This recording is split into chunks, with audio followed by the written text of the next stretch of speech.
UPS driver at our school's Dupuy, and one day he was like, it was like a running joke.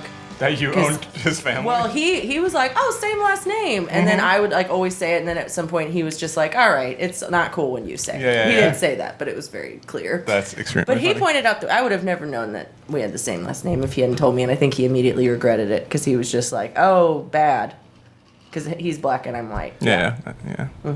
They should have a streamlined, like, 23andMe that's just like, are you cool or no? I would be nah for sure. MD would probably be no. Cool? Yeah, in terms of owning slaves. Oh, yeah. My family probably owned slaves. I mean, I know my family did for sure. I don't know mine did for sure. Do you know the specific?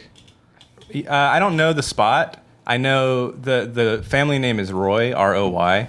And they had some fucking... I found this out like 2 years ago, maybe, this is a hilarious It sounds story. like the family name was named after the, like, meanest guy in the family. I know a guy with the last With a name Roy. Roy. What's that? I know a Jewish guy with the last name Roy. Yeah. Is it a Jewish last name? Or are we both secret? No, it's French. Because I've got a Rosenzweig in my family, so... What? I am a secret. Dude. Yeah, someone was Jewish once. Soldier Boy. Rosenzweig sounds like a bar mitzvah DJ. That's very good. It's a real one, but it's like many generations. It's like my DJ great, Rosenzweig on the my ones and great twos. grandmother's... Damn, you almost got a spit take out of it. That's so close. It's like a little bit came into my nose. Fuck. Oh, it's spicy.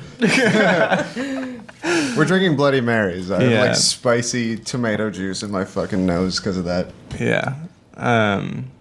But yeah, so like a couple years ago, my cousin's partner, who has since transitioned, is Mormon. Mm-hmm. And after transition to Mormon. After what up? Wait, cousin's partner who has since transitioned gender. Yes. Yes. Okay. Is Mormon, and like they amicably broke up when she realized that she was a woman. So like they still sent her Christmas presents, right? And you know how Mormons are really into genealogy. Mm-hmm. They sent her a book of like genealogical facts about herself, and like the first page is like, Kaylin.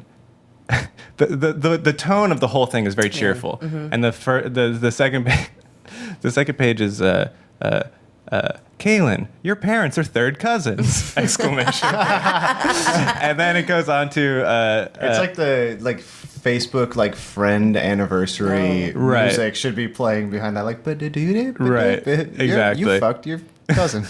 Right, and then but anyway, so page 11 or whatever was like, your great-great-grandfather owned a very large plantation in New Orleans from the years of... shit. And I was like, oh, no. Because I'm sure that this was at least somewhat deliberate on the part of my family to obscure this fact about themselves. Because I thought that we were both like fresh off the boat. On my dad's side, fresh off the boat Italian, which I think is true, and then on our side, fresh off the boat like sort of Irish. Nope. No. At least, I think it was just like one of the great-great-grandparental lines, but still got that blood on my hands. I know I don't have blood on my hands from my mom's mom. Mm-hmm. And that's all that I know, because that's probably why they're the only ones that talk about their history. Because my mom's grandfather came from France, and he was like a man who built ships or something like that. His name was Cornelius, but he's from the German part of France, so he still might be Nazi-ish. And he named his daughter Schatzi, so we're not sure. The Alsace-Lorraine, it's like French-German. You know what I mean? Yeah, Keller was their last name. Yeah, my family history is hard to parse out. My mom is one of those people who thought that her family was Irish, and like they did the give the rights to your DNA to a big ass corporation thing and get it in the mail, and it came back and it was like you're nothing. You're just white. You're just white. And then my dad is like 100% like Ashkenazi Jews, like escaping pogrom shit. So probably no slaves. Yeah. I'm thinking no slaves. Y'all are too poor to have ever been slave owners, I think. Yeah. It didn't work out generationally if that was the case. Yeah. And it wasn't, but whatever. Your cat was trying to drink a Bloody Mary a second ago. I know, very cute. she's trying to get faded. Yeah. No, my family probably owns slaves. Yeah, you should find out. I think most people. I didn't want to know, and I found out, and now I'm sad. I mean, I know that they did. I already know so many bad things about my family that I kind of don't need to go back that far to like know that they did. Like, I feel like 23andMe's main customer base is like white people who really, really, really want to find out that they're part Native American. yeah, I agree. To feel less guilty. Yeah, exactly. Yeah, no, I just know I would never do that shit. I don't want to know. It's kind of like how I don't want to know what people have said behind my back. I don't want to know what my family did before I was born. Like, I can feel ashamed and feel culpable. I already feel culpable for the Ancestry is the most behind your back shit. Yeah, I'm like, how dare you have me? Yeah. Like, and bear the weight. I didn't ask to be thrown into this world. Yeah, I didn't ask to be culpable for all these terrible sins. Are you familiar with antinatalism? Yes, I hate antinatalism. Ariel Norman and I also talked about antinatalism and how What is fucking that? like Malthusianism, right? I have no idea what philosopher it was, but basically it's like the idea that it's immoral to bring a human being into the world. And like there are all sorts of the dumbest shit. There are all sorts of justifications for it, but one of them is that life is fucking suffering, and like no one signs up to have to pay rent to your body in the form of food. Every day. Do you know what I mean? Yeah, I do. But those people shouldn't have kids because they're Yeah, that's those stupid. people shouldn't have kids because they're miserable. I'm like, you're fucking depressed. Don't have a child. You'd be a terrible parent because you hate life. Yeah. I understand that life is suffering, and I'm supposed to just say like, yeah, it's true because it's a smarter person than me said it. But I don't think life's suffering. Oh, I do. I love my life. Yeah, I mean, me too. But Motherfucking Four Noble Truths. The life is suffering, Yeah. but there's a way out, man. Life is- and it's through life. yeah. Oh, I thought you were gonna say something else. But No, that's like Buddhism is like there's two ways out.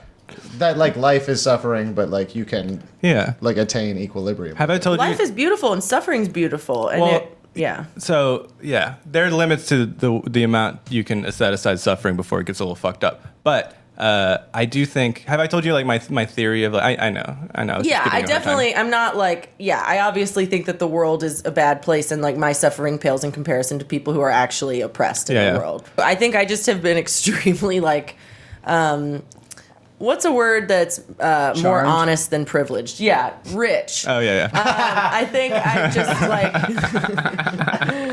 I think I've just had so many privileges, like that life is like half and half for me. And even like with a fully charmed life, like you still have to deal with death. You still have to deal with financial insecurity if you don't like.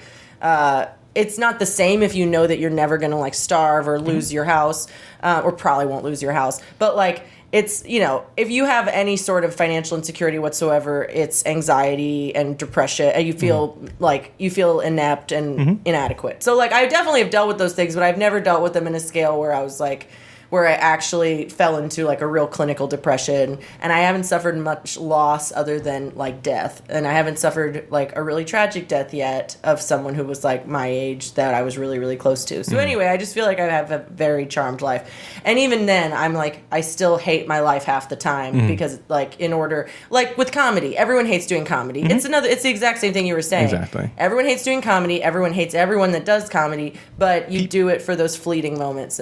Like not just comedians, but everyone who moves to New York City chooses a shittier quality of life objectively for a more meaningful feeling life to them. Right. You know, like that's the calculation that people are making all the time. Yeah, you you have to pay like legitimately like $1,200 a month to live in a box because I don't know, like a poet might have been there. Right. Yeah. Yeah, New York's tough. It's cool though. It like you go there and you get it. I would do it. Yeah. Probably, you know. I would eat that kind of shit for like to have to pee while waiting for the train. That sounds very meaningful. I was talking about this to Izzy the other day, and we like kind of disagreed, but mostly like came along to it. Like you read like any sort of like punk rock memoir or whatever, like it's like Patti Smith or whoever the fuck it is, Yeah. and they're talking about New York in the 70s when it was like legitimately a grittier, like harder place to live. But then at the end of the day, and they're like, and we scrounged and saved the $4 a month to have a 5-bedroom apartment in Manhattan. Yeah, absolutely. And it's like now, like the U.S. has just become like so untenable for everyone everywhere that like New York specifically, like they took like that like oh, it's so hard to live here. And now it's Right. just condensed to the point where it's like, I'm working 70 hours a week to live in a box. Yeah. Yeah. To live in a box like way in like deep Brooklyn where like you can't even get a train anywhere. Yeah. Right. Yeah, I would never move to New York, but only because I'm lazy and I don't like planning. And Yeah. I don't want to. Yeah, I mean, it would be amazing. I definitely, like, when I went there, I was like, I need to move here, and cried on the flight home because I was thinking about how much that would change my life. Yeah. And I thought I, like, needed to, and then I just sort of gave up. And I also think that that's fine. I don't know. I think that there's so many people right there right now. I think it's fine that I'm being lazy because if we ever do decide to move, it'll be in like 10 years and it won't be for comedy. It'll just be to like live somewhere besides the place we've always. Also, the idea that you're being lazy is bullshit. It's just you're not in the place where like more I'm being people are paying it. comfortable. Yeah, like You're being comfortable in some ways, but it's also like there's less of a chance that like someone's just going to be in the audience and watch you like have a like amazing set here. But you're still working as hard as any other comic there. That's like a thing that is like a bullshit like elitist like idea about in general, New York. But MD specifically is working as hard as any. And there's probably I'd say like some do 7 nights a night. Yeah. There's like 8 to 12 comics in New Orleans that I feel like are working as hard as anyone in New York. Right, yeah. Well, also everything's so much more accessible here that you get so much bang for your buck in in terms of stage time. Yeah. Like, and there's just no one to use it on. Right. And but there are good audiences to use it on. Right. And it's like if you actually give a fuck about the experience of like being up there and doing comedy for people, it's pretty nice to like have an audience and like, oh, I'm getting better because I know what it's like to be in front of people. Right. There's not a club, which sucks. But most people and don't if anyone hold themselves. has money, Please start a club. Please don't start a give it club. to Margie in the previous episode. Start a comedy club in New Orleans. But I was gonna say I think a lot of people in New Orleans who like do get kind of good instead of being like I'm kind of good, I should get better. They're like I'm kind of good, I'm never gonna go up again and act entitled to time. And I hate that. I think that like you should constantly be pushing yourself. I think that like the only people that work hard are people that don't have to work as hard as they do because they actually care about it. I think most people in this city suck, and I think that Most people in every city suck. yeah, but New Orleans already breeds this sort of just like we're all a big community and blah blah blah blah blah blah and gatekeeping blah blah blah. I want to go on stage. Let the hate out. Let the hate out. Let the hate flow through you. Put me on the show. I want to go on stage because I did an open mic 4 years ago, and I moved to New York once, and I moved back, but I still a good comedian. Anyway, Keep going. sorry. No, don't stop. If you think I'm talking about you, if you listen to our podcast, I am talking about you. I pretty much think anyone who's ever complained I know about not exactly getting who you're stage talking time. about. I'm talking about like They don't 5 listen people. to it. Yeah, I think anyone who's literally ever complained to me about not getting stage time is a bitch, and I hate them. I don't really hate them, but I hate them as comedians. I hate you as a comedian. Because it's extremely easy to get stage time in a small scene if you're not. If you're showing up I'm not talking about people that ask to go up. You don't if even- you ask you to be can booked be in a a piece show, of shit. you're not a fucking coward. You can be a piece of shit if you just show up to one mic a week routinely. You'll then get I booked. agree. That's like to me all Like, that I used to be like. Plenty of pieces of shit get booked. Right. Anyway. I said complete piece of Oh shit. yeah, sorry. Yeah, You're right. no, Right. Yeah. Yeah, no, I just think that there's a lot of, and also the idea that I've probably already talked about this on here. The idea that people should get paid just for doing comedy is absolutely insane. Oh yes, on every single episode. Okay, good. Yeah, I think that everyone here is wrong, and I don't want to say it to any of them directly because I am very a coward. But I kind of am waiting. I have almost sent many emails to people who I am friends with, but I just wish that they wouldn't do comedy. Because I've just like. Or I wish that they would do comedy or not do comedy. But I think that if you, in any other city, if you were like, I want to do burlesque and drag and comedy, and I expect to be treated like someone who regularly does comedy, they would think that you were insane. Like in any... Like if you're not willing to devote your energies towards one thing, or if you're only going to do this a little bit, then you're not going to be taken seriously. Yeah. And it's not because anyone's mad at you. Yeah. It's just that it's going to be proportional. There's a word for it, and it's dilettante and jack of all trades, which is my thing. Right. Like no one is allowed to do that. That's what I do. I don't devote enough energy to any single thing at all. Yes, you do. You're a writer. That's your thing. Do you know how long it's been since I've fucking sat down to work? I got like see the board. I got see the one board. good month that Friday. So the two X's right there, that's Mardi Gras, right? Oh, wow. So I don't know, it's been like 2 months or something. So my point is, and I haven't been doing stand-up either. And I haven't been I've been like recording. You've been going up more than people who are messaging me about getting sex. And my trick is just don't complain about not getting stage time. Yeah, that's I'm very a lazy good. piece of shit, but also. Yeah. And I don't. Yeah, that's great because that's the only thing that pisses me off. I wouldn't even. I mean, when people don't do comedy and then they ask to go up because their friends are in town, I'm just like, that is the opposite of me, which is I'm terrified of my friends seeing me do comedy. Right. It just shows me that they have no self-awareness. Because if I hadn't done comedy in a month, that would be the absolute, like, I already don't want my friends to see me do comedy in like when you're on. Like when I'm on. Yeah. When I've been doing well and having good sets every night of the week or every other night, you know, like, not that I have good, there are some weeks where I like just destroy and then there are some weeks where I eat shit the whole time. Yeah. But sometimes I'll be on a week where I'm like, there's no way to convince me that I'm going to have a good set before I go up. Yeah. And I think that fear like makes people good. Yeah. Anyway. Fear is your body trying to prepare you to do something competently. Right, exactly. Yeah. So sometimes it backfires. the fact that you want your friend to see you do comedy if you haven't done it in months means that you don't understand friendship or comedy. Yeah. Yeah, I feel like this manifests so physically with Jeff because sometimes he's like puking less, right? Mm-hmm. But I remember like Oh seeing... yeah, he used to throw up almost before every Is it set. okay that we talk about this on the show? Yeah. Oh yeah, totally. It's not as it's no deck. It's not a deck. Yeah.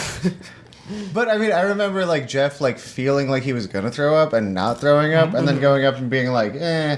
But when he just full on purged, it was like, oh, he's prepared. He's gonna do it. He's gotten so much better, like in the past year. He's really found he's like comfortable on stage. Yeah. But I still kind of wish he barfed beforehand because it's so funny, like as a ritual. Like sometimes I'll like stretch my But it's forearm like that a little gross. bit to get loose. It's gross water barf. It's like trash can water barf. Yeah, but It's high life. You got to make out with him. No one else does. I mean, I don't have to, and I don't. After the Well, I mean, that man Come still has the September, audacity to not brush his you're teeth required twice a day.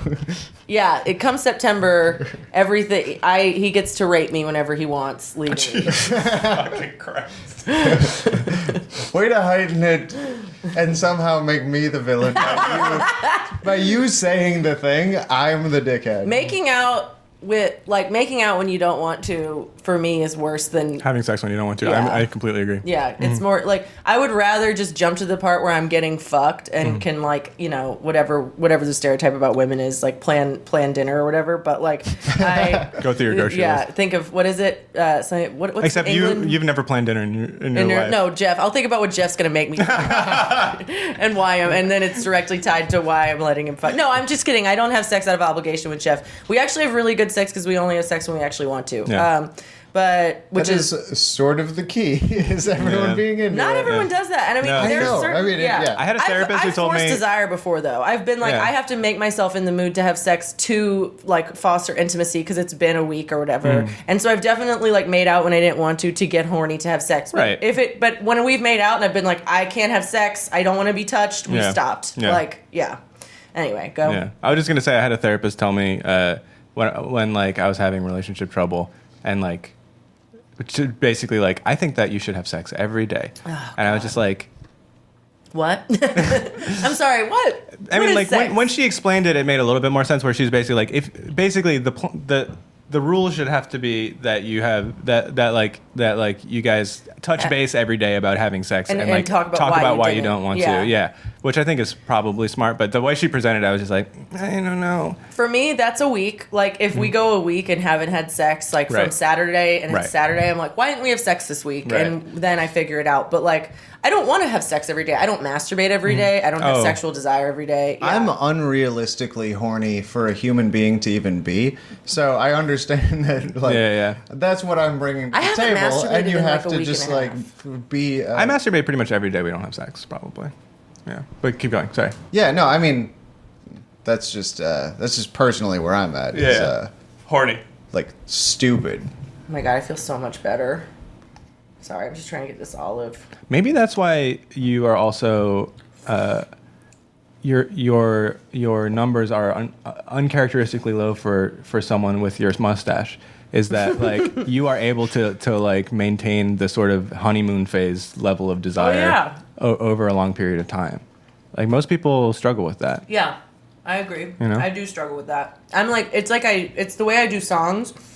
Like, I just listen to a song until I'm sick of it. I do that with sex. Like, I just fuck a person until I'm just like, oh man, now I have to marry you. Yeah. And only have sex with you. But it's still good. I still love that song. Yeah. It's still my favorite song. Yeah. But You're going to get married to that song. yeah, I'm You're gonna gonna get marry married to that Paper song. Planes by MIA. Shut up. Probably more farewell transmission. All I want to do is... Yeah. Wait, I'm sure other people have done this, but like in college, we all like went like this through the gun thing. But I also realized at Paul's dance party, it's very fun to act like you're being shot. To the gun. Just be like against a wall. I mean, I know that's horrible. Sorry, but it's very, very fun. It's theatrical. It's theatrical. It's a good act out. Although gun violence is not funny. But that song, I didn't even realize. It's not funny unless. But it's that funny. song's such a good song because it's. I did not realize this. Sorry if everyone realized this immediately.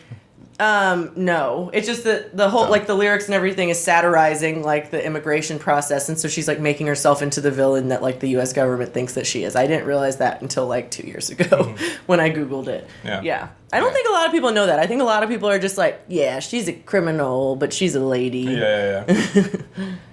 Yeah, that happens all the time when someone. Yeah, it's like how like Reagan tried to get like "Born in the USA" as his campaign song, and Springsteen was like, "You have never met anyone who." Yeah, The epitome of this is Paul Ryan's Rage Against the Machine thing. Oh God! it's so My funny. God! Dude, it's so funny. AJ from the Backstreet Boys also in an interview was like, "I like Rage Against the Machine," and I was like, "He's a bad boy." And I was like 11. I loved AJ.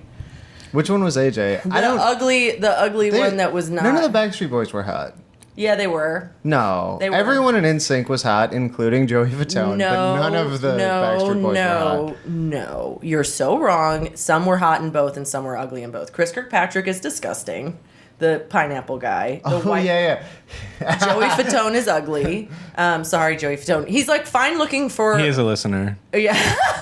He's our first Patreon subscriber. I mean, Joey Fatone is fine looking for like a man who just I would see on the street. Mm-hmm. I wouldn't say he was hot or ugly. I would just be like, he's a nice looking guy. Mm-hmm. You'd meet him on eHarmony and be like, he's the hottest guy in my age bracket on eHarmony. Joey Fatone would bring like a fun salsa to the family reunion. Yeah.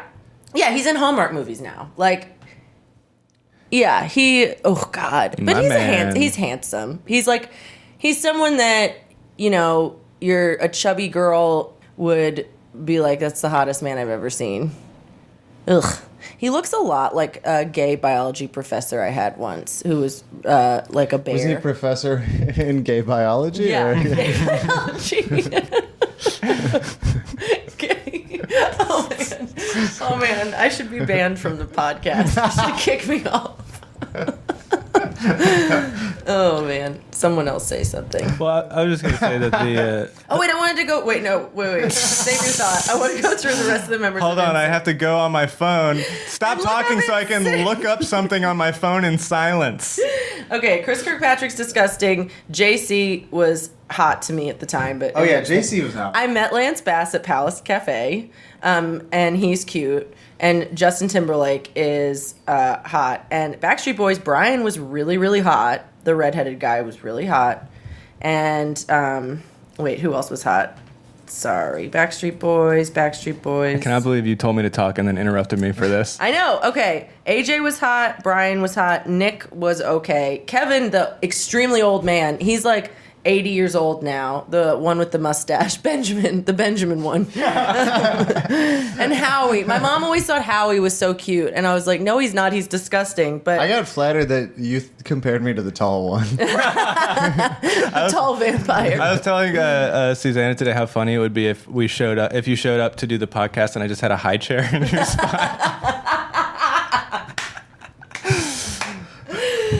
Benjamin is a normal I would height sit person. in it for sure. He's 5'2". No, you're what, 5'6", 5'7"? I'm 4'1", man. Come on. Whatever. Anyway, what I was going to say was the fact that my experience with Rage Against the Machine is proof that propaganda actually works, because I listened to it every day as a kid, and I was a Republican, and now I'm not a Republican. How old were you when you transitioned into not a Republican? I don't know, like 13. Oh, okay. 12, maybe probably 12. Probably me too, because my parents Yeah. were Republicans, so I just thought that was the right thing. Exactly. Did you want George Bush to get elected? I think the first time. Same, because we were little. Yeah. Oof. Wait. I might How quit old this was I? podcast. I feel bad. How old now. was I in 2004? 15?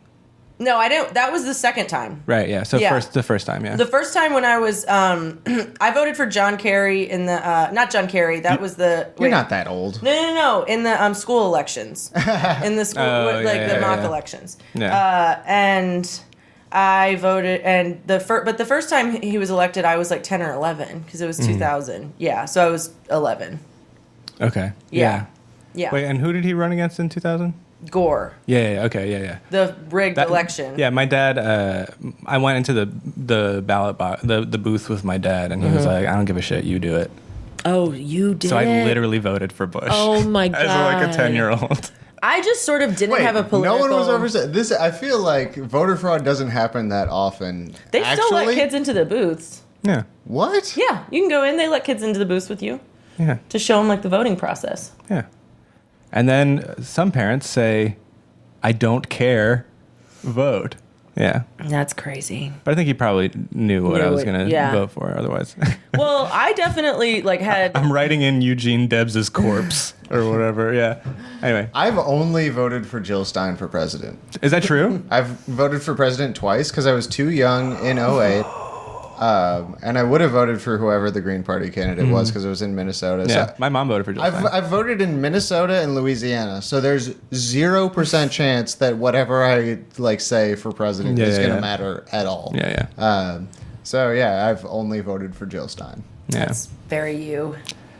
God, I voted for we're- Obama we're- and Hillary Clinton. Yeah, me too. Even if Bernie is on the ballot, I'll probably write in Jill Stein again. It's funny. I mean, one vote. Come on, it's one vote. No, You would but- vote for Bernie and come all over yourself, you little bitch. Oh, I think about it every night. That's why. He's your That's why dad. you're so horny. When I stuck my dick into my own ass, I was just repeating the mantra of Bernie Sanders. What jokes did they end up using for Rabbit Hole? Do you remember?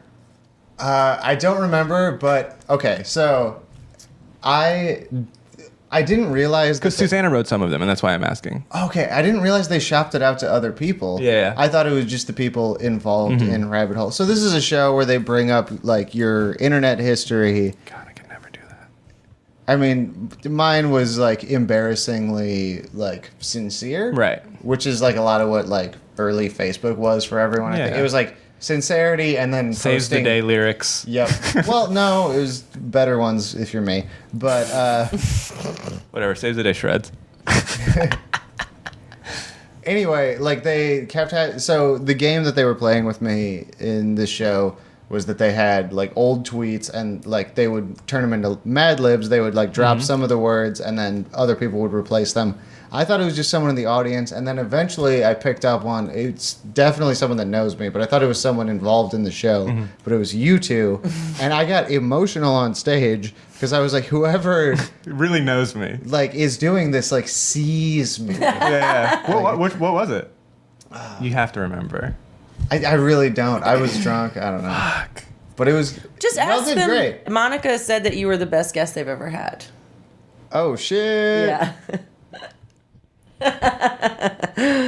Oh yeah. So I figured it out. Probably the best one is I don't even remember what the original tweet was, but the change is it morally acceptable to not clean up my pubes if it's the Sabbath? Yeah. I got a big pop by saying I was hire a Sabbath goy to clean up my pubes. This wasn't the one where I felt the most known, but definitely the one where I laughed the hardest was living in the South makes me wish I had the charisma to wear a bow tie, but I'm pretty sure I just fuck it up in autoerotic Asphyxiate asphyxiate. myself. Susanna Davies wrote that. Oh shit! Yeah. Funniest one. Yeah. Did they use my elite university one with the bitches? Or they didn't use it at all? Everyone who's gone to an elite university is a bitch. If you want to be a genius and a champion of the people, be like me and don't wear deodorant. Yes, they did use that one. I think that's when I may have started to suspect that it was you two, because I was like, they're in proximity to my armpits Dude, a lot. I put on deodorant yesterday morning at 8 a.m. and I still don't smell like BO. It's amazing. I still smell like deodorant. I have gotten down to like 1 shower a week. The bidet has ruined my life, and it sucks because when we have a lot of sex, Oh, God. I get really Gross, funky, gross. and I'm like, Susanna, I need to take a shower, and she's like, it's fine. No, that's what I'm saying. Dude, fuck No, must. I never am like Fuck that. must is like fine. Nobody really hates fuck must. Wait, no, I hate pre-fuck must. Like, I don't want to have sex the with a miasma dirty of- dick. yeah. The worst thing in the No, world. yeah, you gotta clean your dick. Yeah, you gotta clean your dick, you gotta clean your balls, you gotta clean your asshole, you gotta brush your teeth. I do and- all of these things and I don't shower.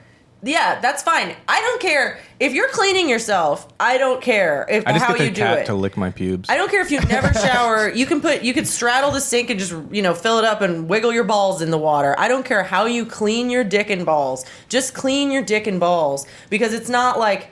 I don't know. I'm just so sick of everyone in New Orleans smelling like stale piss. There's no excuse for it if you're not homeless. That's it.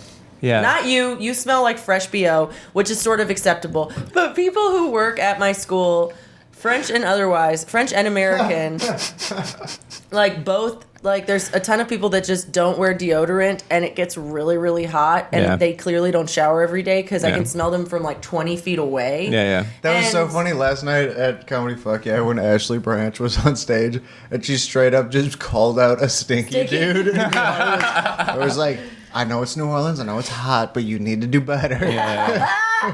My my approach is just a 2 post-sex wet wipes on dick and balls. Really? That's it? You gotta get water on them. Well, I do shower, and I offer to Once a shower, week? and Susanna's like, I can't believe She in this really context loves you you. didn't call them No, baby I wipes. think that she really doesn't mind because she can't hide anything with her face. Like routinely when she was in college, her friends would have to be like, "Fix your face. It's clear that you hate everyone." Here. Like dead ass, and like it's like it is a thing that we talk about a lot. Is Susanna cannot hide how she feels about people, and it's a real problem. And like so I'm like looking. I'm like, are you sure that this is fine? Oh man, I hate when you're going down on a penis and you get like a grain of dirt. You know what I'm talking about? Just like a dirty dick in your teeth. You know what? I do. Yeah.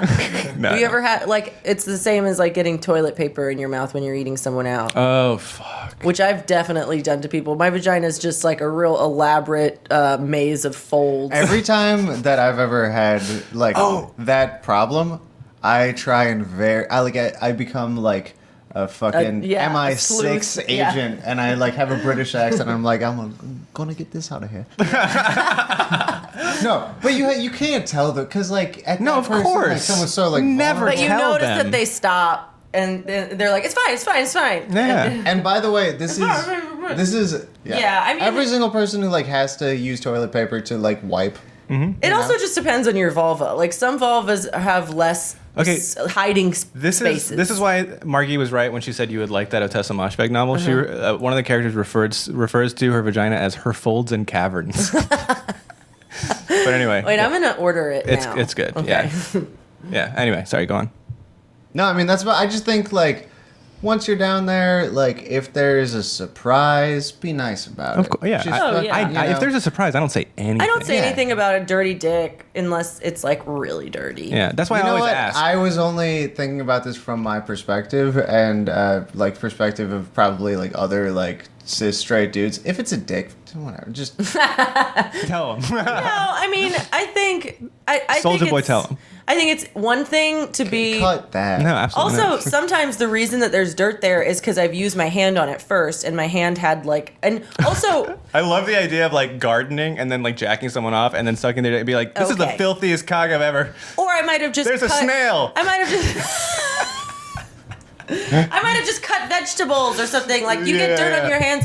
Like I'm not saying full of dirt. Like it's like it's not like dropping a muffin on the ground or something. Yeah, It's yeah. just like you have like a little fleck of dirt on your hands and it's much more pronounced. Mm-hmm. It's like not visible, but it's much more pronounced when your mouth is on something and you can just feel that one little bit of dirt. Yeah. Ugh, I hate that. That would happen Yeah. with Lath all the time because Lath was so dirty. Yeah. Ugh. If only there was like a pill you could take that would make your pubes like dental floss and then like going down on someone. Dude, would- you gotta stop flossing with your own body. Like, Oh yeah, I really floss do with have your a thing. hair? No, I floss with my fingernails. Ew, ew, ew, ew, ew. We've talked about this on the podcast. I did too many drugs when I was a child. I don't remember anything. Yeah. Yeah, I bite off like a little crescent of fingernail and then. Oh wait, no, now I do remember. I was thinking attached to your. No. Nell does it too. Oh yeah, I remember that. Okay. I mean, Nell can do it because her fingernails are not gross. What? Nell's. Look at these. These are immaculate as long as you look at them from like. You do. You and Jeff both have dirty fingernails all the time. I do have dirty fingernails all the I do time. too, and that's why. Yeah, you can actually. I Tell keep they're mine really dirty. short. I used to be. That's why I know. Yeah. So I used to be a shower every single day at least once person. Wow. And so my fingernails were always fine, and I never had to learn to clean my fingernails. Like Yeah. no one ever never like pointed it out to me because they were clean. And now I'm like showering never, and they're just like it looks like I've been like Gardening. sticking my hands in the loamy earth. I think I Like, just figured out why growing I clip my zucchini or whatever. fingernails so much is because my dad is a guitar player and he keeps Yeah. one of his. Oh, he's like a classical guitar player. He's not, but he does. But he like, does do finger the long- pick yeah. like fairly often. So he uses like his right hand. His fingernails are long, and he's got the most They're not dirty, Yeah. but they They're have just these long. weird little grooves in them. Yeah. And his toes. Bose lines. Those are his called Bose toes lines. got them Bose too. So I think I was just so disgusted by that as a Yeah. child that I was like, if I can just cut off my hands, Yeah. then I'll do that. Yeah. Just to make sure that I'm not that. Don't look at me. I'm fingernails, ridges, bows. Yeah, Bose lines. So do they look like this? Googling ruins the podcast less if you say everything that you're doing. I'm Googling Bose lines and fingernails to ask I was being Benjamin ironic. if these are the... Okay, all right, you fucking snassy little... You snazzy little bass. snazzy- Wait, no, they don't go. They don't go. Oh, they go the other way? Horizontal or Let me see. vertical. I want to see the Yeah, lines. They go horizontal. Oh yeah. I have these a little bit. They go this way. I have beautiful cuticles. Yes, that looks like Let me see. that looks Oh, fatherly yeah. to me. That reminds That looks me. fatherly. Ooh, look at That this. makes me weirdly aroused. Yep, exactly. Yeah, no, Ooh. it gets like That is that. gnarly. That's like fungus at a certain Yeah, point. it is. My Yeah. mom's toenails are like that. Mine are going to be that one day too. And they're ingrown. Oh, man. I Yeah. am going to have horrible My feet. toenails are fucked the fuck up from hockey. It's just like a giant fungus farm in a hockey skate. It's Yeah. crazy that people still fuck each other after I know, knowing it's so disgusting. all Well, these years. This is all the horrible shit that is our bodies. the good Lord Jesus Christ who created the earth in 7 days. This is why he's a genius, because when you get horny, nothing disgusts you. Yeah, that's it's true. incredible. Yeah. Mhm. Like, and it's not even just the And if it person does that you want to have disgust you, it sex just with. makes you hornier. Like if yeah, like, if someone says something mean to you, you're like, yeah. Yeah. but it's not even like if the person that you're horny for is gross. You don't think they're gross, but nothing is gross. Right. Like nothing is gross. That's If not I went- true to me. If I went out into the street and I was stroking it and I was really feeling it, and Mm-hmm. like someone puked in my face, I would be like, I'm gonna wash this off, but I wouldn't gag. You know? I disagree.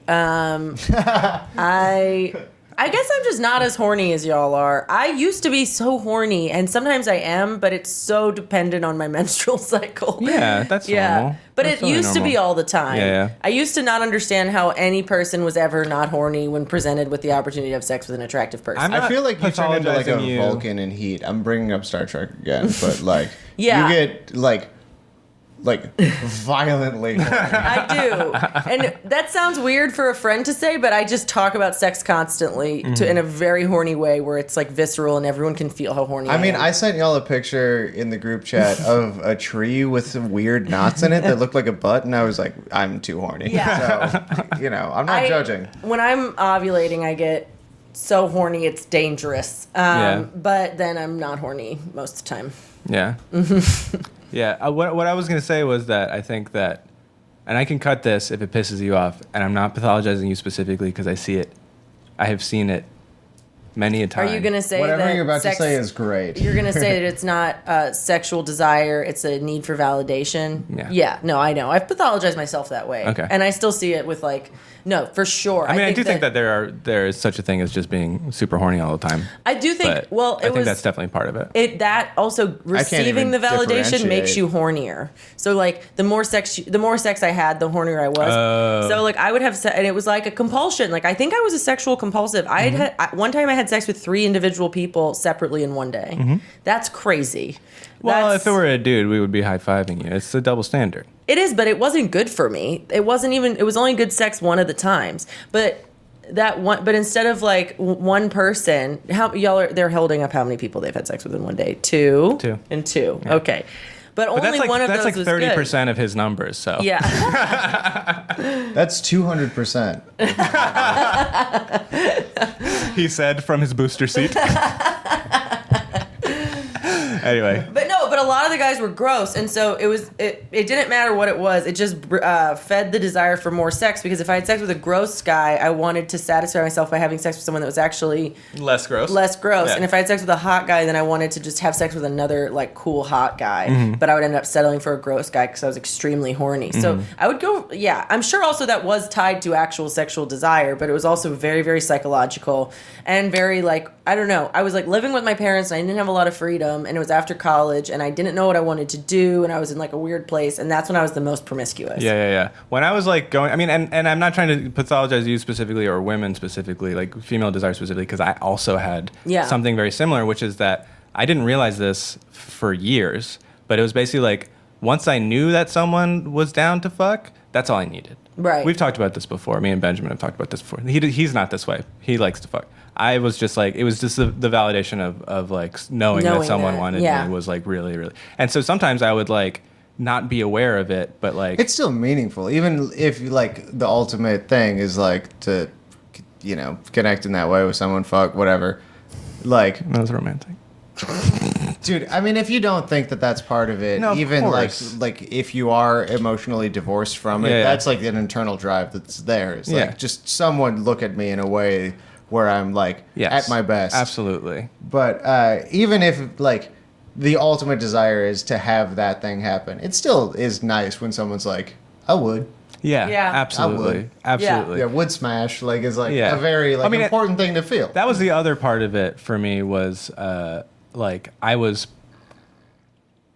That was from That was the lawnmower for the previous episode. that was from inside my throat, and there's no That way. was deep in there, though. That was, like, that was down a here. true gurgle. Yeah. Yeah. All I was going to say was that the other half of it was just like wanting to know that someone wanted to have sex with me, and then the other half was that like I was so chronically single for so long that was the only human connection, and I also just like ignored my friends when they called because I was depressed, and so it was like the only thing that like got me out of bed and out of the house was to like go try and have sex so that someone so I could like connect with someone. Yeah.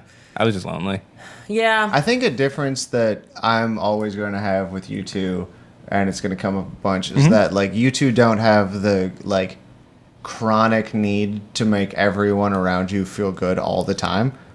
You do have that. Yeah, this is we've been talking about this from episode 1. How so? Because I am deeply afraid of making someone feel bad. Yeah. That's a totally different thing. Okay. Because that's like a guilt-based thing. It's not a guilt-based thing. Benjamin and I'm not even saying that in a bad way, but it's like you don't want to like step on toes. You're like careful to like not like fuck shit up.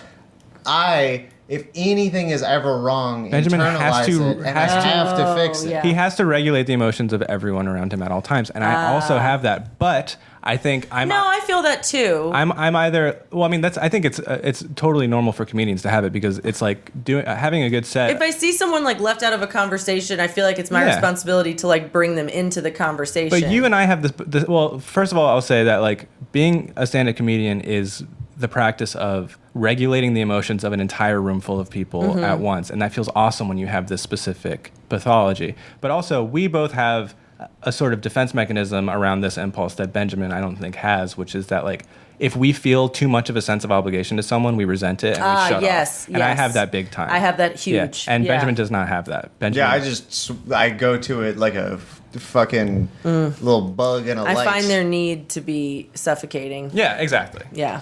But it's only because we have the same lack of boundaries. Like if we could tolerate sitting in the room with someone who was like upset and like know that it wasn't ours to fix and just not fix it, then we wouldn't resent them at all. Right. It's the intense pain of like having to be in the room with it and like either I have to fix it or I have to suffer. That feels bad. The worst is when people. Oh man, did you have more to say? Say more. Sorry. No, I'm genuinely fascinated by this. The worst thing is having a female friend who. It's always women. I mean, for me because I have mostly female friends, and We are mostly female. yeah, and they complain about a guy. And then you are in a position where if you say, yeah, that guy sucks, then they're going to get mad at you and be like, it's not his fault. He loves me. Daddy good. And then if you say, okay, yeah, he's right. You know, you're wrong. There's so many ways to go. You can be like, okay, actually, I think he has a point. Then you're wrong. Yeah. But if you say, yeah, he's an asshole, you should break up with him, or he's an asshole, you should address this, they'd say, well, actually, and then give you excuses for him. And then you just can't win. And it's like, what do you want from me? Yeah. What the fuck do you want from me? Because the idea of just wanting to vent, then, like, it's fine if you address that, but most of these people are people that are asking you for help. They're saying, what should I fucking do? And I'm like, if you just want to complain, because I'll do that. I'll just text Gabby, and, like, my friend Gabby who lives down the street, she just got married, and I'll text her and just be like, Jeff is really pissing me off right now because he just put on this TV show and he knows I was mad about something, or like something stupid that's like not worth fighting with Jeff about. Right. I just want to get that thought out into the world and realize how dumb it sounds, and she doesn't even need to respond. That's one thing. But like when someone asks for advice and then refuses to take literally any pathway you say, when they fight back against every pathway, I'm just like, you know what? You're on your fucking own. That's not support. That's abuse. Like you're abusing me right now. That is crazy. But like it is, it's anyway, that pisses me off. That's not friendship, that's not support, that's exploitation of someone else's time and emotional like capacity, I think. And I hate when people say emotional labor. No, I just too think much emotional labor from Mary Jeff. Look, emotional labor is stupid, but this is just annoying. It's like, it's just, I think that like a friend asking for help is fine, but if you're, and this has nothing to do with like boundaries even, because of course you can talk to your friend about a relationship, and it's not emotional labor to listen to a friend, and emotional labor coming from most white people is a stupid phrase, but like I do think that if you're asking for counsel, then you have to be willing to accept literally anything besides, you're right, he loves you so much. You don't have to take it, you don't have to like use what they're it. doing, you have to be like, okay, I don't know if that's for me, but thank you for trying to help. Because they won't admit to themselves or to you that what they're doing is they're trying to get another person to say what they need to be true for them to feel like they can survive. Because they're impulsive people who need actual help, who go to therapy and say it doesn't work. Can you tell I'm talking about someone specific? Yeah, and that's why I'm they laughing. say it doesn't work, and the reason it doesn't work is because they don't tell the truth to their fucking therapist, because they don't understand who they are. Well, and I think in that situation, it's them sort of not telling the truth to themselves, and I'm gonna get woo-woo on this shit or whatever, but I think it's like in that sort of mindset, someone knows that they're deeply in pain, and they can kind of identify what is hurting them, and like there is a desperation to try and fix that. Yeah. But then that same impulse that is hurting them is still sort of in control of the situation. So what they do is they're like, I'm going to throw out all of the external circumstances about my life. And anything that anyone says about those external circumstances can go fuck itself, because ultimately what needs to change is my reaction to those circumstances. Yes. But that's a very hard thing to say. And they want someone to be able to just be like, it's all gone. It's just, you took this away from me. Or they need to break up with their boyfriends because their boyfriend's never going to fucking love you. He will never love you. If he's a bad boyfriend, he's never going to not be a bad boyfriend. Seriously, that's it. That's bada bing, bada boom. But so with regard to the woo-woo bullshit thing, one thing, I truly believe that when people ask for advice and then get mad at you for everything you say, they don't know that they're going to get mad at you for everything you say yet. So they're genuinely asking for help, and they don't realize that their reaction is going to be dog shit. I don't think any of this is calculated. I think exactly. That's what I'm saying. Yeah. I can only even like come close to naming this because I experience it so often from myself. Like it happens to everybody. Yeah. Like when you are in a desperate need for help, that's when you're the least receptive to fucking help. Everybody kind of has to help themselves in a certain way. It's just like, if you want to vent. Yeah. And I will say, that sounds rough. You know, but like that sucks, man. Damn, dog. But like, yeah. But when so it's like when someone acts as if they are engaging you, where it's like a mutually rewarding conversation. But actually, they're just fucking sucking it out of you. Yeah. Man. Did y'all watch Wanda Sykes' new special? No. No, I love her though. I love Wanda Sykes. It's so much Trump stuff, but Is she pro? no, no. I don't know. Like she's- Dave Chappelle's like a weird conservative now. Like who knows? Wait, he's pro-Trump? I don't know if he's pro-Trump, but he like No, lives he's in not pro-Trump, but he's very anti-trans. Yeah, he is Yeah. very transphobic for sure. He's an asshole. Yeah. Also, I'm- he's very anti-comedian, where he just bumps people I and know. goes up for 10 hours. I feel like I'd be called. Those are. I need to watch it. equivalent. I need to watch his actual specials before I haven't watched him yet. Yeah.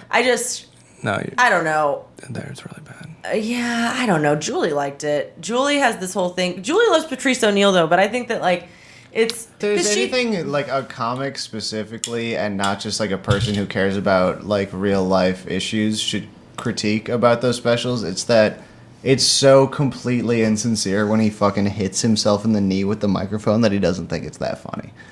Yeah. Yeah. What? But what? I don't know. What comic doesn't? I have 2 minutes of good comedy. Oh, whatever. I'm not. What I was gonna say was just like what comic doesn't like kind of lose the pizzazz behind some of their shit, but say it anyway because it's their best material. You know. I don't know. Cat Williams. Insincerity is part of it. The greatest comic of all time, Cat Williams. Yeah. What was I going to say? Who also would need a booster seat at this table. Cat Williams so I much. bet he's taller than me. I think Cat Williams is my favorite comedian. Someone who wouldn't like Cat Williams. I cannot imagine unless you're like in the KKK. Yeah. Or People in the KKK probably secretly watch Cat Williams specials. if you're like a cow and your leather is going to be used to make his hat, yeah, then you're allowed to not like Cat he's Williams. so good, and he's not like If you're mining the gold for his microphone, unless you're one of those people and like yes, being anti-fat is fucked up and like hacky fat jokes are stupid, but unless you're someone who believes that you're not allowed to acknowledge the existence of fat people in any way that's not extremely positive, that's the only thing he's ever done that's problematic, I'm pretty sure. I mean, unless also you don't he want... pulled a gun on an audience member. Oh, right, turns out. But I'm talking about his material. Was it a man? Probably. Then it's fine. Yeah. I think it would be a King. different story otherwise. Yeah. But I forgot he pulled a gun at an audience member. I don't care. I love him so much. It was a heckler, and that's funny. Yeah, that's Yeah. amazing. It was He's so Patrice amazing. O'Neill. It was a ghost. The Patrice O'Neill origin story is, to me, the funniest stand-up. I don't know it. He was Going heckling. to jail for rape? Wait, really? Wait, who Yeah, am I? he's a who am I- rapist. Who am I thinking of?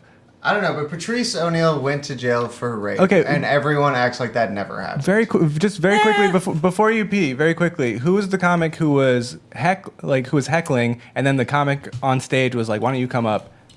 You think you could do a better job?" And then he crushed. Wasn't that Patrice O'Neill? It might have been. Okay, I'm gonna look this up. I don't know. So, the origin story that I'm thinking of is a very famous comic was just an audience member once upon a time who was an asshole to every comic, and he eventually one of the comics got fed up and was like, "You come up. You think you could do a better job?" And then he did do a much better job, and that was like his first set.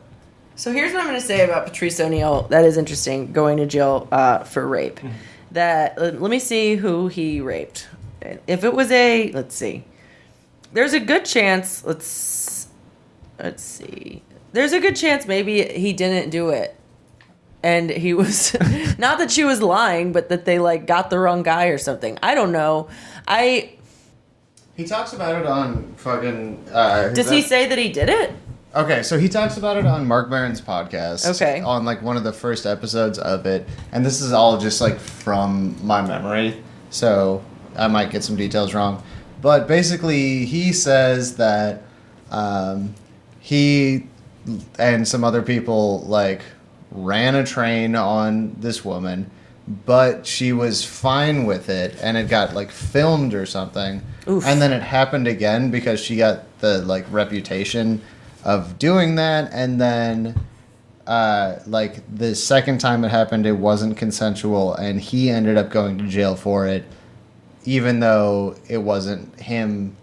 But also that's the fucking story that someone who got convicted of rape told on air. And Yeah. everyone just acts like, oh, we should just accept that. But so he's dead now. So, like, now that he's dead, what is the problem with watching his specials? It's just I mean, his specials, all of his appearances on O&A, it's just misogyny. Yeah. And this is someone who, like, went to jail for rape. Whether, I mean, I don't know. Like, I'm sure he hates women. That's, like, a really tough thing to talk about. But, like, the fact that this person is lionized in the way that he is, and he, like, most people who rape people don't go to jail for rape. And he did. And the thing he says about it is, like, one of, like, the... I don't know, like, it sounds good in a way. He says that so many people don't go to jail for it that it's okay that he did, which is a crazy thing to say. Yeah. Because, like, if he didn't do it, I doubt that situation was cool.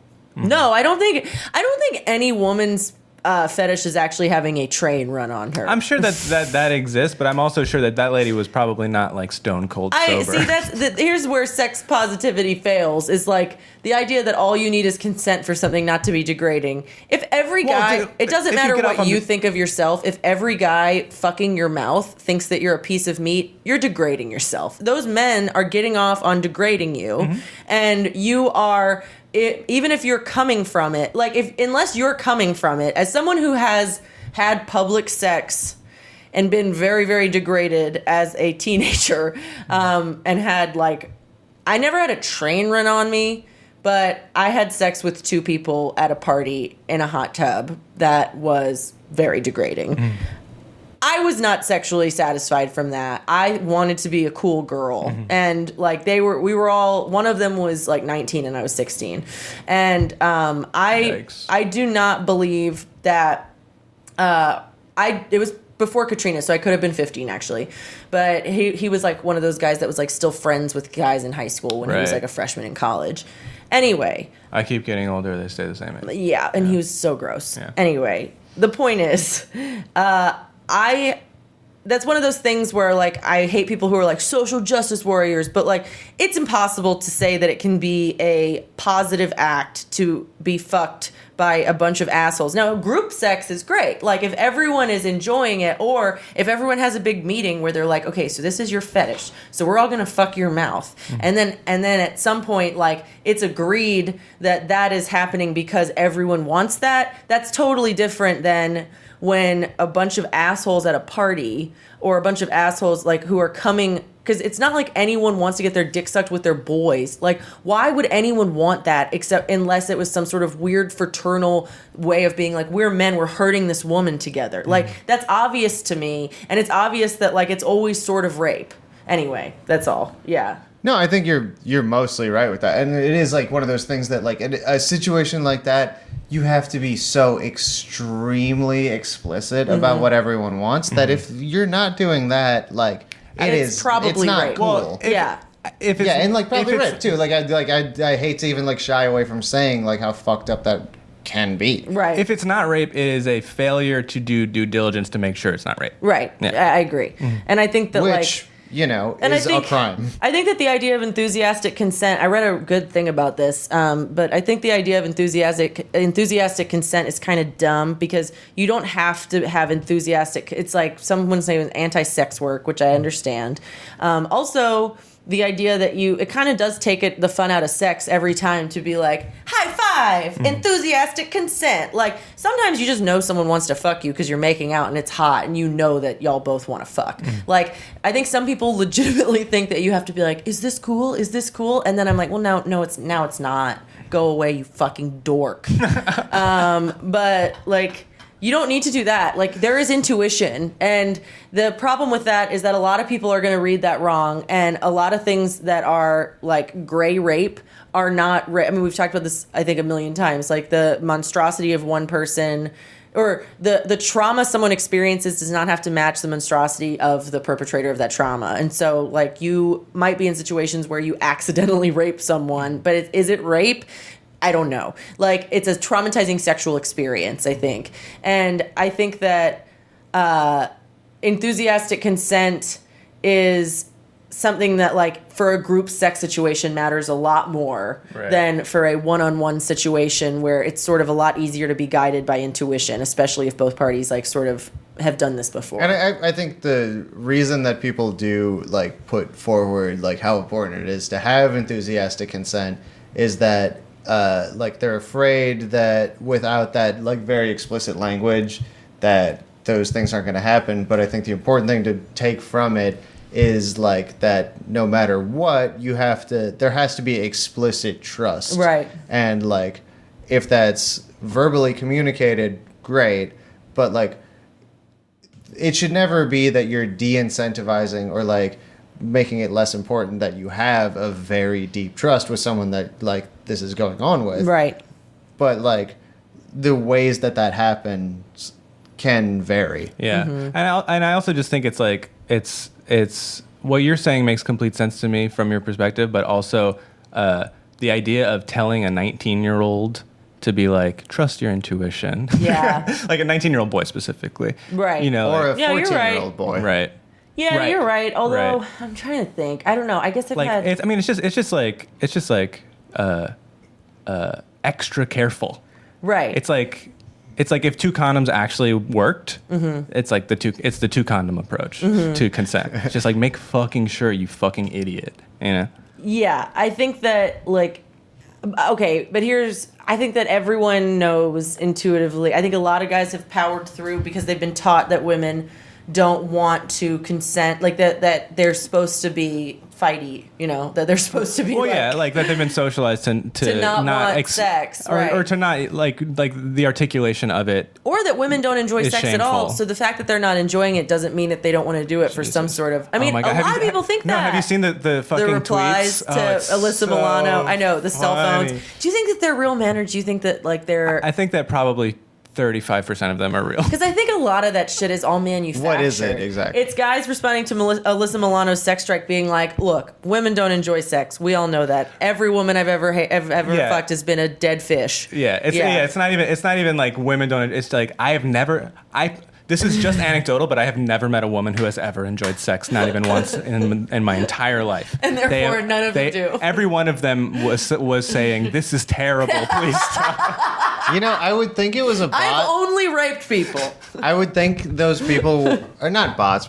That's a dumb word, but like I would think those people were fake if I didn't Know that they existed. How badly people love to tell on themselves. Yeah. Like people snitch on themselves, especially on Twitter, so often. Yeah. One guy, And people are just that shitty too. here's what I hate is that he was sort of right, but one guy I had sex with who was like someone I really I kind of fell for immediately. And he told me when we had sex, I was trying too hard to please him. And that was the most annoying thing. It was devastating. Yeah. And he was like, it's How like was you're he saying performing. it though? He Was told he me, saying it like out of like care? Because I feel like that could be. it was right before he ended up dumping me by ghosting me and then showing up to a comedy show with someone that, oh my God. Bring it on. Keep going.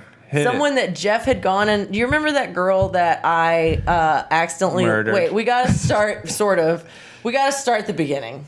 Okay, so this bitch, way before Jeff and I dated, right around the time I was dating Elliot, and we sort of did date. I feel comfortable saying we dated. We were not exclusive, but for like about a month we were pretty hot and heavy, and I thought that I loved him and he was sort of warming up to me. And then I kind of came on too strong. And so Jeff went on a OkCupid date with this psycho. Let's call her Sarah. Her name's not Sarah, but we're going to call her Sarah. So, Why don't we just use her real name? because I'm scared of her. Okay. So I had heard from another girl who we're going to call Alexis that, who used to live with Sarah, that, Sarah kept a spreadsheet of all the guys that she'd slept with notes about them, Okay. and would check condoms after the guys left the room to make sure they actually came. Jesus. So she's pathological. Sarah is. So Alexis was like, "Do not tell." What? I would just like to go on the record. I am that kind of neurotic. Yeah, but for women, we're like, we have a reputation of faking it. Like, if you're so bad at sex that you can't make a cisgender straight man come, y'all can come by by someone like blowing on your dick through a pair of pants. Like, come on. Why is this so funny? It's so true. No, because it's true. It's funny because it's true. It's harder to make women come than it is to make men come. I've just looked at a guy's penis and they'd be like, "Oh, I'm so sorry." I've just flicked it. I could just go like this to a dick and 10% of y'all would come. Anyway, so I... and the other 90% would say, ow!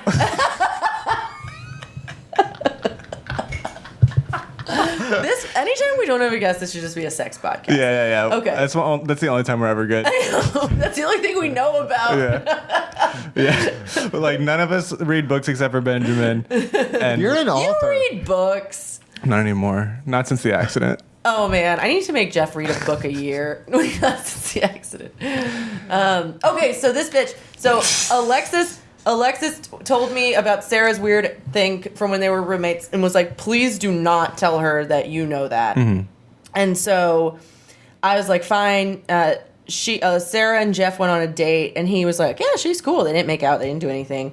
And then she showed up unannounced a few days later to the Hi-Ho open mic.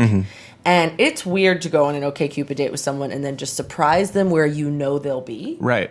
That's weird. And so I didn't think I had feelings for Jeff, but I might have because I really had a lot of vitriol for this woman. But I was sort of still in love with the other man.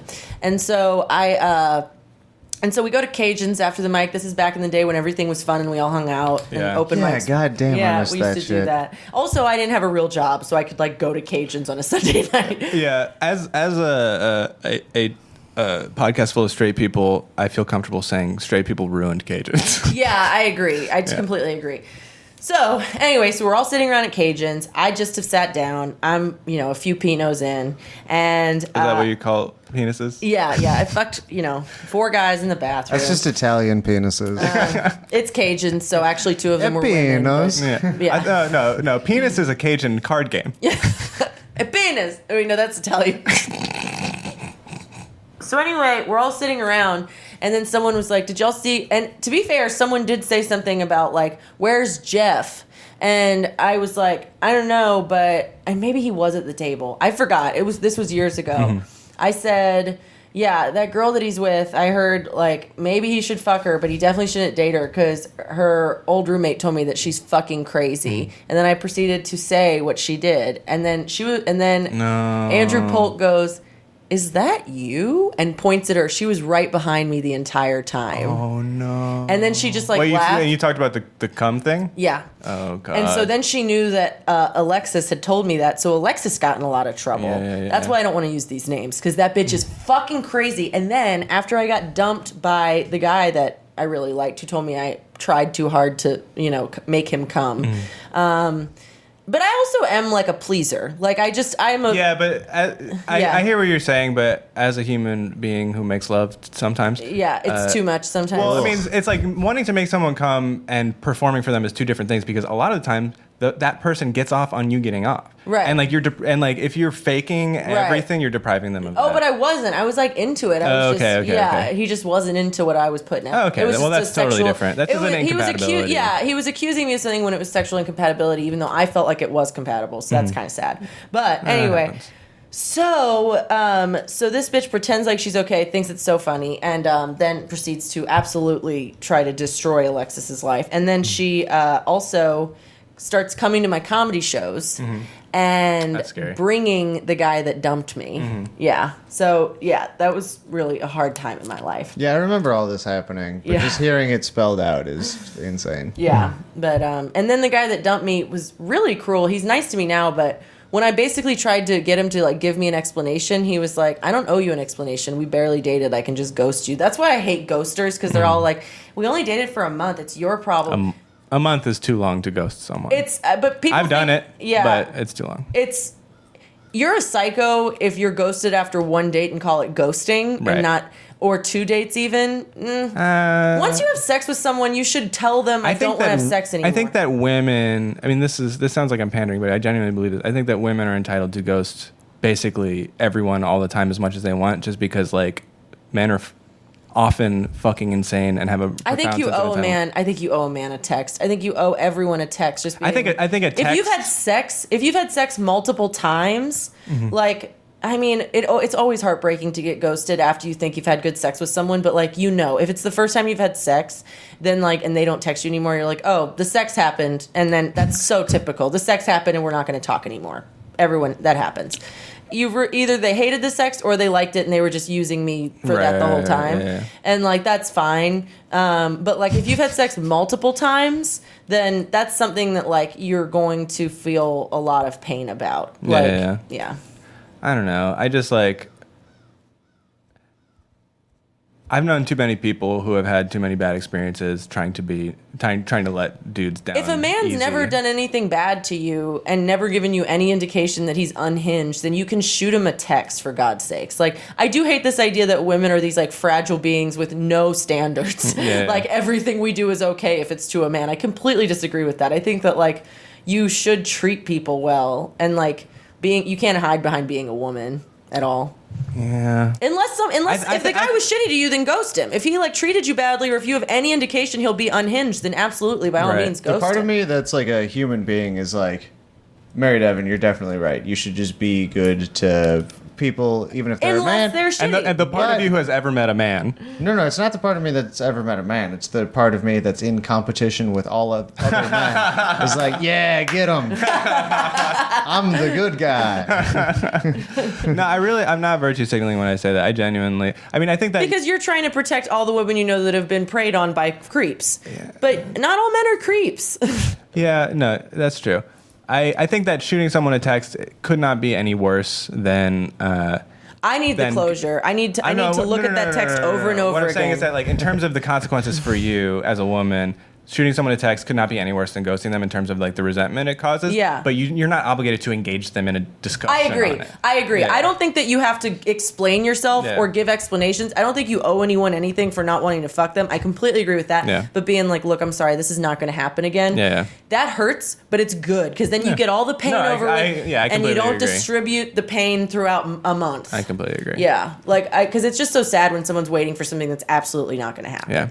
Yeah. That lady last night who flipped me off when you told her that I was... Yeah, so this absolutely psychotic woman showed up to Dragon's Den. But so she shows up and immediately starts rubbing Benjamin. And he came out and was like, there's this lady that's rolling her ass off and keeps calling me Zappa.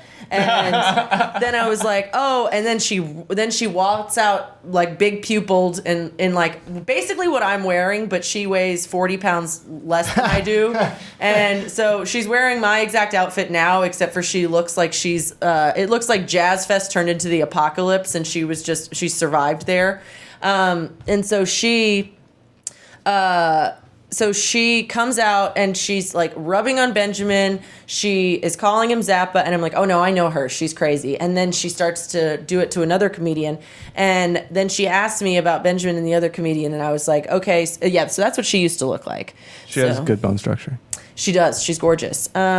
She is very pretty, but she's insane. And so she wanted to fuck Benjamin, and I was like, you can't fuck Benjamin. He has a long-term girlfriend. Because she was like, okay. I also said that. You told her that? Yeah. As Benjamin's agent sexually.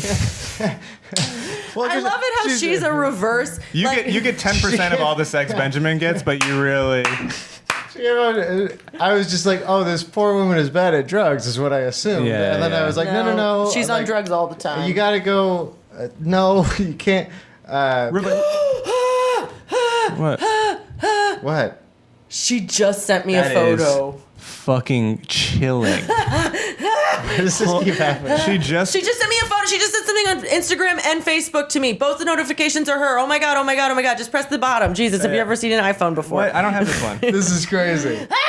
The Facebook message was 10 minutes ago. Oh, damn it. And the Instagram message was 4 minutes ago. It's that gave me chills. Oh no, she's also does not message me. And like fucking crazy, like Well, but anyway, the thing I wanted to say about her, I'll wrap it up real quick, was just like all of her behavior was really shit. Okay, so then you told her what I had already said, which is like that person's not gonna fuck you, and then she turned around and gave me the middle finger to my face. Jesus. And it's like there